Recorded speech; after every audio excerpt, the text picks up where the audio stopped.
Graça e paz, queridos irmãos, um ótimo dia a todos. Hoje é dia 12 de agosto de 2025 e nosso devocional diário está em 1 Coríntios, capítulo de número 9. Paulo, ele vai falar sobre agora o seu apostolado. Ele começa dizendo: não sou eu apóstolo, não sou livre, não vi Jesus Cristo, nosso Senhor. Ele está dizendo isso porque aqueles irmãos, muitas vezes, e longe dele, o estavam como que rejeitando. Tanto que ele diz no versículo 2: se eu não sou apóstolo para os outros, ao menos o sou para vós, porque vós sois o selo do meu apostolado no Senhor.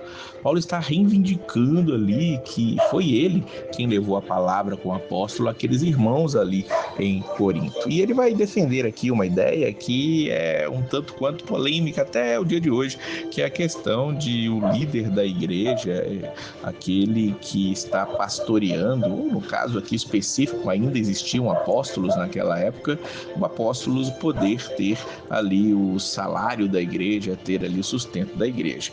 E aí ele vai perguntar aqui: nós não temos o direito de comer e beber? São perguntas retóricas, cuja resposta é claro. Não temos nós direito de levar conosco uma esposa crente, como também os demais apóstolos, os irmãos do Senhor e Cefas? Claro, ele é interessante que ele diz aqui que Cefas, no caso Pedro, ele leva a sua esposa com ele, e também Tiago e Judas, o irmão de Jesus, não os Iscariotes, eles também fazem a obra do Senhor, levando ali as suas esposas juntos com ele. Ou aí ele pergunta: só eu e Barnabé que não temos direito de deixar de trabalhar? Essas pessoas já tinham ali, estavam fazendo a obra, vivendo da obra. Ele está citando os irmãos de Jesus, ele está citando aqui Cefas, e ele pergunta: só ele e Barnabé que não estavam usufruindo desse direito? E aí ele faz perguntas pertinentes. Ele diz: quem jamais milita a sua própria custa? Quem planta vinho e não come do seu fruto? Ou quem apacenta gado e não se alimenta do leite do gado? E aí ele vai citar aqui um versículo do Antigo Testamento, como disse Moisés, versículo 9: não atarás a boca ao boi que trilha o grão, porventura tem Deus cuidado de bois? Ele faz a pergunta. Não, ele diz: certamente por nós está escrito, porque o que lavra deve lavrar com esperança, e o que debulha deve debulhar com a esperança de ser participante.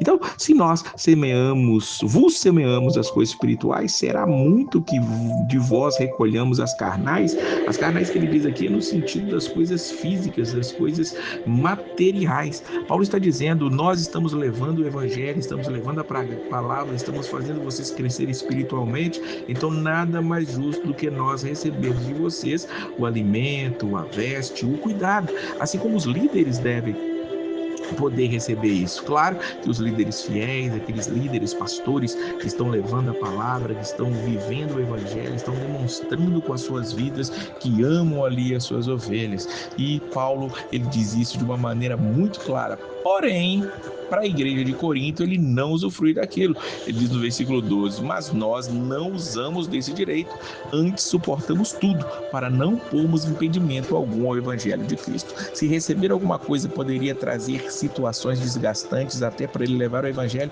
ele preferia não receber nada daqueles irmãos. Nós sabemos que ele recebeu ajudas ali dos irmãos de Filipos, enquanto ele estava em Tessalônica, por exemplo, mas da igreja de Corinto ele não queria receber nada, não precisava de nada, porque ele estava suprido. Mas ele insiste que aos que anunciam o evangelho, que vivam do evangelho, diz o versículo de número 14. Porém, aqueles que anunciam o evangelho, como devem anunciar? Ele diz no versículo 16: se anuncio o evangelho, não tenho do que me gloriar, pois me é imposta essa obrigação, e ai de mim se não anunciar o evangelho.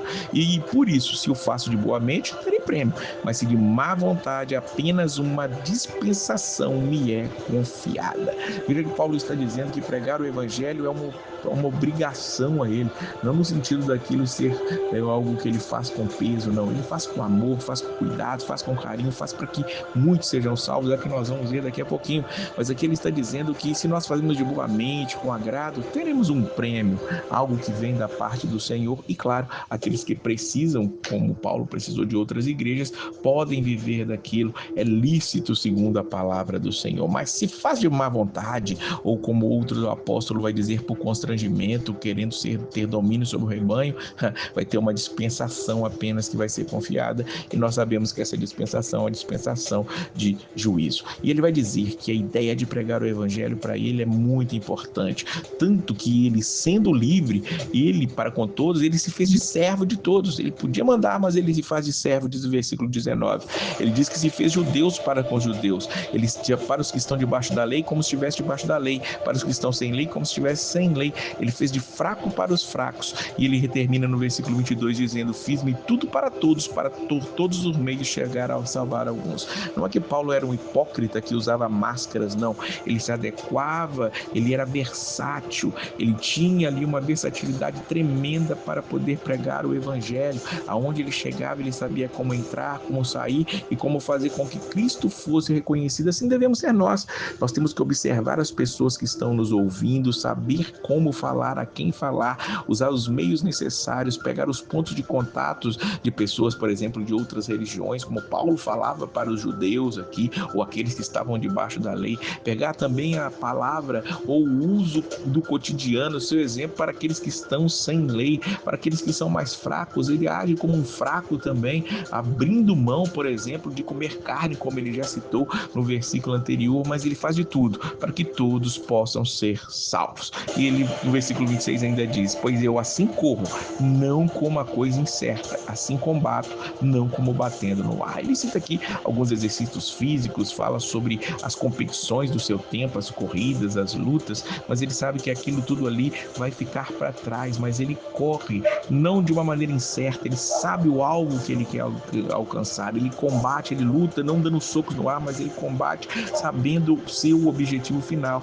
que é fazer com que todos possam ouvir o evangelho e de algum meio salvar alguns. Que assim sejamos nós também. Por isso eu trago esse devocional para vocês todas as manhãs, esperando que essa mensagem possa fazer diferença no seu coração e você abandonar os erros, abandonar o engano das falsas religiões, abandonar o engano de estar se tornando um idólatra e voltar-se única e exclusivamente para Cristo. Não precisam de outros mediadores, não precisa de mais nada além de Cristo, e que Cristo seja tudo em ti. Ai de mim se não pregar o evangelho. Que Deus abençoe a sua vida e a paz do Senhor.